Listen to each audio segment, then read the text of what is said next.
Excelentíssimo senhor presidente, ministro Cristiano Zanin, excelentíssimo senhor relator, ministro Alexandre de Moraes, excelentíssima senhora ministra Carmen Lúcia, excelentíssimos senhores ministros Luiz Fux e Flávio Dino, senhores advogados, senhoras e senhores. A denúncia retrata acontecimentos protagonizados pelo agora ex-presidente da República, Jair Bolsonaro, que formou, com outros civis e militares, organização criminosa que tinha por objetivo gerar ações que garantissem a sua continuidade no poder, independentemente do resultado das eleições de 2022. A organização tinha por líderes o próprio presidente da República e o seu candidato a vice-presidente, o general Braga Neto. Todos aceitaram, estimularam e realizaram atos tipificados na legislação penal de atentado contra a existência e independência dos poderes e o Estado democrático de direito. Os delitos descritos na denúncia não são de ocorrência instantânea. Eles compõem uma cadeia de acontecimentos articulados para que, por meio da força ou da sua ameaça, o presidente da República, Jair Bolsonaro, não deixasse o poder, ou a ele retornasse, contrariando o resultado das eleições. A denúncia recorda que, a partir de 2021, o presidente da República proferiu discursos em que adotou crescente tom de ruptura com a normalidade institucional. Mostrava-se descontente com decisões de tribunais superiores e com o sistema eleitoral eletrônico em vigor. A escalada ganhou um impulso mais notável quando Luiz Inácio Lula da Silva tornou-se elegível e o cenário das pesquisas eleitorais se mostrou a ele inclinado. Foram então postos em prática planos articulados para a manutenção, a todo custo, do poder do então presidente da República. A organização criminosa documentou o seu projeto e, durante as investigações, foram encontrados manuscritos, arquivos digitais, planilhas e trocas de mensagens, reveladores da marcha da ruptura da ordem democrática, objeto dos esforços da organização. Para criar condições favoráveis ao seu propósito, o grupo registrou a ideia de, aspas, estabelecer um discurso sobre urnas eletrônicas e votações, fecham-se aspas, e de replicar essa narrativa, entre aspas, novamente e constantemente, a fim de minar a credibilidade do provável resultado eleitoral desfavorável. A organização criminosa também minudenciou, em texto, o propósito de descumprir decisões judiciais. De acordo com o projeto traçado, seriam presos agentes públicos que executassem as ordens judiciais que houvessem sido desautorizadas pelo Executivo, tornando nítido o ataque ao livre exercício dos poderes constituídos. A documentação encontrada nas ações policiais permite situar a data de 29 de julho de 2021 como aquela em que Jair Bolsonaro deu curso prático ao plano de insurreição.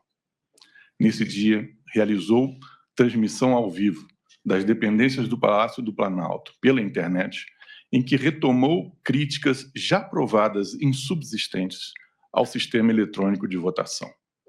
A partir daí, os pronunciamentos públicos progrediram em agressividade aos poderes constituídos e aos seus membros, com um incremento de notícias falseadas. O que se desejava era provocar sentimento de indignação e revolta nos apoiadores do então presidente. Buscava-se tornar aceitável e até esperável o recurso à força contra um resultado eleitoral de derrota. Alguns fatos foram especialmente marcantes na trajetória desses confrontos. Durante festejos cívicos de 7 de setembro de 2021, em São Paulo, o presidente, com palavras viperinas, deu a conhecer o seu propósito de não mais se submeter às deliberações provenientes da Suprema Corte.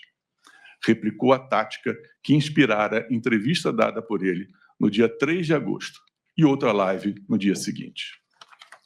Com a proximidade das eleições, o foco da organização se voltou para as urnas eletrônicas.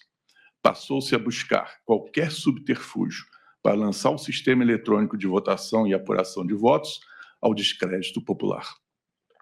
Não obstante evidências reiteradas sobre a segurança do modelo, havia a obstinação por aproveitar qualquer pretexto para renegá-lo. A organização criminosa esbanjava acusações falsas, mirabolantes e manipuladoras nas redes sociais e meios de comunicação. Em julho de 2022, aconteceu outra etapa da execução do plano de golpe. O presidente da República convocou reunião ministerial para concitar ataque às urnas e a difusão de notícias infundadas sobre o seu adversário mais temido. Na reunião, falou-se inequivocamente em uso da força como método a ser implementado. Também no mesmo mês, o presidente da República convocou embaixadores e representantes diplomáticos para verbalizar acusações sobre fraude no sistema da votação. Todas elas já, desde logo, mostradas erradas e maliciosas. Foi mais um passo na execução do plano de solapar o resultado previsto e temido do sufrágio próximo. Tentava-se atrair a boa vontade da comunidade internacional para atos de rebeldia que o grupo arquitetava.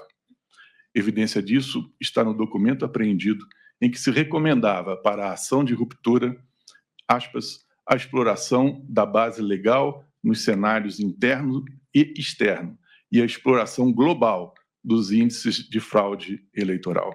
Fecham-se aspas.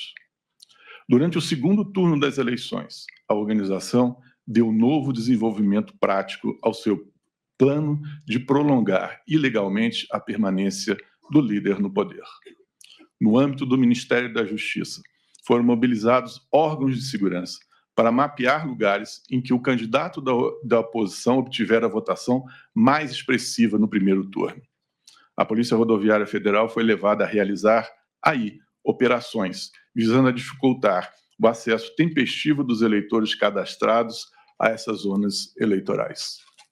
3 dos personagens envolvidos nessa tarefa tornaram ao teatro do golpe em 8 de janeiro de 2023, quando atuavam na segurança pública do Distrito Federal, e facilitaram o movimento insurrecionista violento que depredou as sedes dos 3 poderes. Por isso também eles estão denunciados. Mesmo antes, porém, desse ato final do 8 de janeiro, outros acontecimentos compuseram a trajetória dos crimes contra as instituições democráticas, esmiuçados na denúncia. A organização criminosa preparou material sabidamente inverídico sobre as urnas eletrônicas para divulgação em live realizada em 4 de novembro de 2022. Postergou a divulgação do relatório de fiscalização das Forças Armadas, que atestava a rigidez do processo eleitoral. E quando o relatório foi finalmente dado ao conhecimento geral, providenciou que o Ministério da Defesa lançasse imediatamente nota oficial, buscando minimizar as conclusões do documento. Ordenou a emissão de nota oficial a favor da liberdade de expressão em 11 de novembro de 2022, visando a dar aos apoiadores do golpe a aparência de que as Forças Armadas acolhiam e incentivavam os acampamentos espalhados pelo país. Nesses acampamentos, pedia-se insistentemente uma intervenção militar ou intervenção federal, eufemismos para a ruptura pela força do regime constitucional, vale dizer, golpe. O intuito era o de manter a militância apaixonada e disposta a aceitar soluções de violência contra a ordem constitucional. Os meses de novembro e dezembro de 2022, após o resultado das eleições, foram perturbadores. Fatos atordoantes que se seguiram ao resultado das eleições foram descobertos durante a proficiente investigação da Polícia Federal. Em novembro de 2022, oficiais do Exército, auxiliares de comandantes de regiões e de setores estratégicos, vinculados às forças especiais da arma, chamados Kids Pretos, se reuniram para estabelecer forma de atrair a alta cúpula do Exército ao golpe a que estavam dando curso. Houve, então, pressões iníquas, por meio de cartas e agitações entre colegas, para que o comandante do Exército e o alto comando impedisse que Lula da Silva assumisse o cargo para o qual fora eleito. De novo, o objetivo era manter o presidente Bolsonaro no poder. O grupo contava com influenciadores digitais, atacando em ambientes virtuais de impacto nos meios castrenses os oficiais generais que se opunham à quebra da legalidade. Está denunciado um general de excepcional prestígio na arma, que comandava batalhão de quides pretos e que aceitou executar ato formal de rebeldia contra a ordem constitucional que o presidente assinasse. Foram concebidas minutas de atos de formalização de quebra da ordem constitucional. O presidente da República à época chegou a apresentar uma delas, em que se cogitava da prisão de 2 ministros desta corte e do presidente do Senado Federal. Mais adiante, numa revisão, concentrou a providência na pessoa do ministro-presidente do Tribunal Superior Eleitoral. O ministro da Defesa também reuniu os comandantes militares para lhes propor ato consumativo de golpe, obtendo a adesão do comandante da Marinha e a recusa dos comandantes das outras 2 armas. Descobriu-se a esse propósito, em gabinete privado do ex-presidente, minuta de discurso em que ele anunciava as medidas excepcionais e depunha o governo legitimamente eleito, sob o argumento de que, aspas, a legalidade nem sempre é suficiente. A resistência dos comandantes militares do Exército e da Aeronáutica lhes custou o recrudescimento de campanhas públicas de ódio por parte da organização criminosa, no intuito de trazer os legalistas para o golpe e de estimular outros oficiais à iniciativa perversa. Minutas de decretos concebidas pela organização criminosa foram apresentados pela organização criminosa às mais altas autoridades militares em mais de uma oportunidade, em 7 de dezembro de 2022, 9 de dezembro de 2022 e em 14 de dezembro de 2022. Quando um presidente da República, que é a autoridade suprema das Forças Armadas, isso está disposto no artigo 142 caput da Constituição, reúne a cúpula dessas forças para expor planejamento minuciosamente traçado para romper com a ordem constitucional, tem-se ato de insurreição em curso, que apenas ainda não foi consumado em toda a sua potencialidade danosa. O mesmo se dá quando, como aconteceu, o ministro da Defesa expõe um plano de golpe às 3 maiores autoridades militares das Forças Armadas. E isso não para dar conta de providências imediatas de repressão contra o proponente do crime, mas para obter a adesão ao delito. A situação se tornara ainda mais grave, uma vez que um dos comandantes militares, o da Marinha, aqui denunciado, acudiu ao chamado. A execução de atos de essência golpista criminosa também se estampa em outro conjunto de episódios assombrosos, desvendados no inquérito policial. As investigações revelaram aterradora operação de execução do golpe, em que se admitia até mesmo a morte do presidente da República e do vice-presidente da República eleitos, bem como de ministro do Supremo Tribunal. Os membros da organização criminosa estruturaram, no Palácio do Planalto, ataques às instituições, com vistas à derrocada do sistema de funcionamento dos poderes e da ordem democrática, seguindo o plano que recebeu o sinistro nome Punhal Verde-Amarelo. O plano se desdobrou em minuciosas, requintadas e perniciosas etapas. Tinha no Supremo Tribunal Federal o alvo a ser neutralizado e cogitava da eliminação do presidente da República eleito. Outros planos encontrados na posse dos denunciados se somaram a este. Nele se buscava o controle total sobre os 3 poderes. Nele se dispunha sobre um gabinete central que haveria de servir ao intuito de organizar a nova ordem em vias de ser implantada. Um deles se encerrava com esta expressiva frase: Lula não sobe a rampa.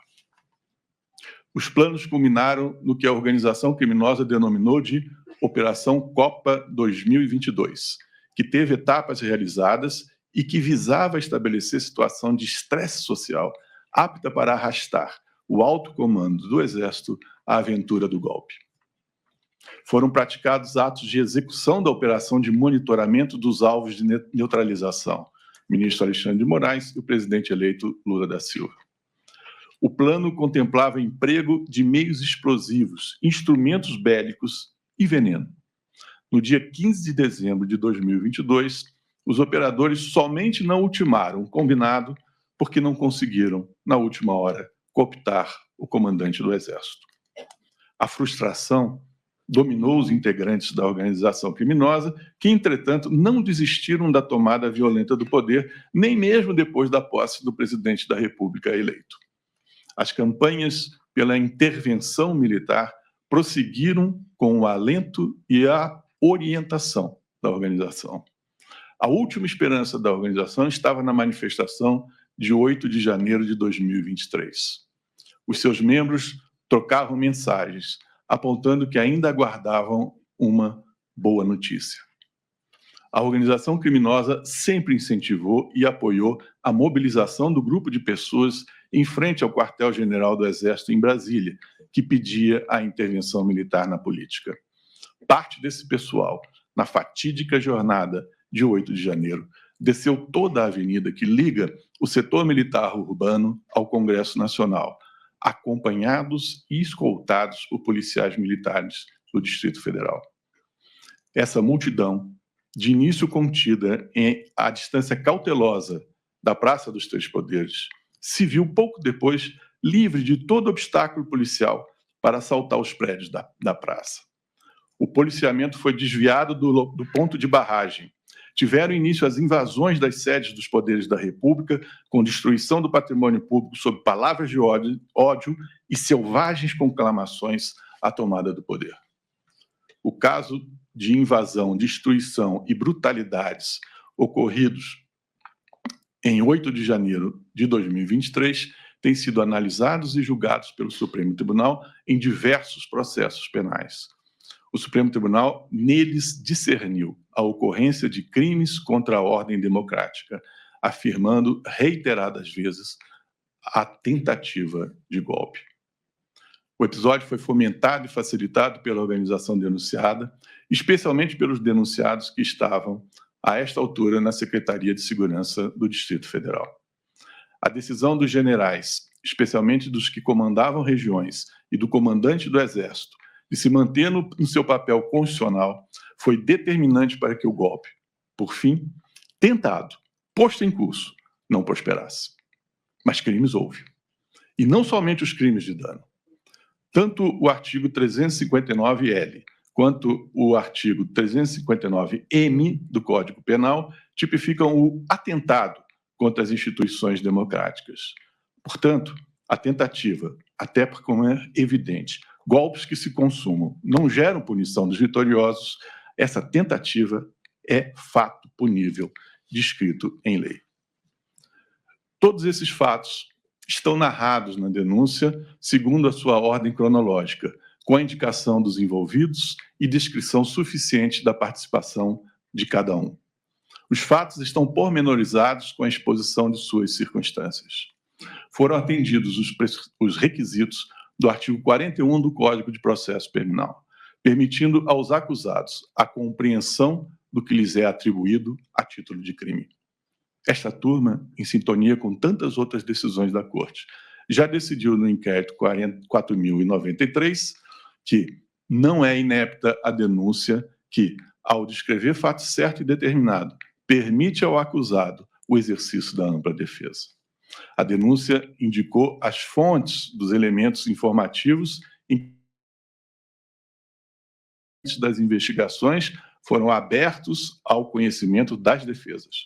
Não cabe senão a elas analisar quais dos elementos coligidos na investigação, de considerável complexidade, podem lhes ser úteis.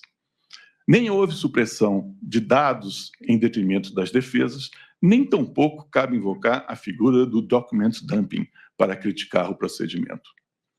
Objeções suscitadas pelas defesas em torno do acordo de colaboração premiada do denunciado Mauro Cid já foram enfrentadas e repelidas nos autos da petição 11.767.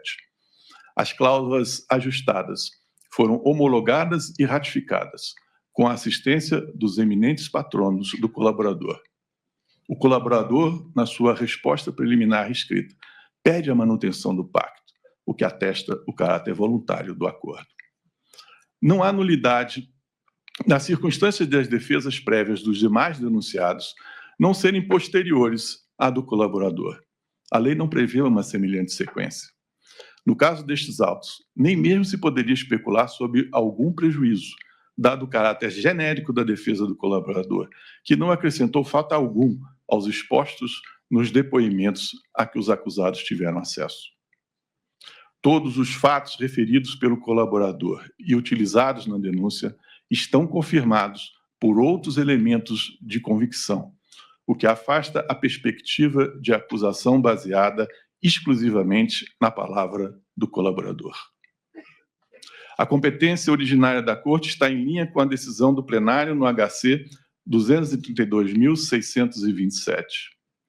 Na súmula 704, além disso, o Supremo ensina que não viola as garantias do juiz natural, da ampla defesa e do devido processo legal a atração por continência ou conexão do processo do corréu ao foro por prerrogativa de função de um dos denunciados.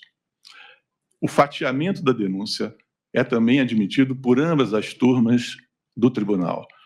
Cito, da primeira turma, o RHC 111.211 e da segunda turma, o HC 233.325. Observo que a PET 12.100, em que a denúncia foi encartada, liga-se às mesmas investigações que deram origem a ações penais contra incitadores, financiadores e executores materiais dos atos criminosos de 8 de janeiro de 2023. As centenas de denúncias foram recebidas pelo Supremo, recusando-se às nulidades reagitadas nestes autos. Em conclusão, senhor presidente, a denúncia está em condições de ser recebida para que o processo penal tenha início e siga os seus trâmites devidos. É o que a Procuradoria-Geral da República pede agora. Muito obrigado.